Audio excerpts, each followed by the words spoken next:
dovete fidarvi delle istituzioni, dovete essere egoiste, dovete pensare a voi stesse, dovete comprendere che bisogna sempre fare il bene dei propri figli e anche il proprio bene, quindi nel dubbio parlarne con persone competenti, parlarne con i vostri vicini, attenzione ad atteggiamenti degli uomini che tendono a isolarvi, a controllarvi.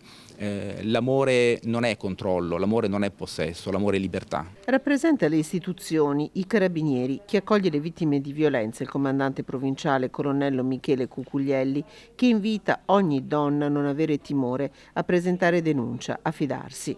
Molte le donne che nei primi 10 mesi del 2024 questo passo lo hanno fatto, tanto che gli arresti sono aumentati del 196% e sono più che raddoppiate le misure cautelari con applicazione del braccialetto elettronico.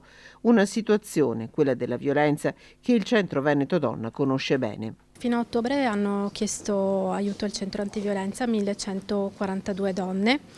E il 74% di loro è italiana e subivano per l'85% dei casi violenza da parte di un compagno o ex compagno, quindi una violenza dentro le relazioni intime. Tante di queste donne hanno figli minori, erano quasi 800 i bambini e le bambine che accompagnavano queste donne. Nel nome di Giulia Cecchettin e poi di Sara Burattin, uccisa a Bovolenta a febbraio dall'ex compagno, di Nicoletta Rotaru, uccisa lo scorso anno ad Abano dall'ex marito, ma inizialmente si pensava al suicidio. Molte le donne che hanno chiesto aiuto, accolte dai carabinieri di Padova in queste stanze, le stanze per sé, ambienti sereni dove i bambini hanno anche a disposizione dei giochi, realizzate grazie al Soroptimist. È un ambiente molto più rasserenante, rassicurante rispetto a quello delle normali denunce. E abbiamo realizzato anche una stanza presso il Tribunale che è dedicata a una nostra socia magistrato,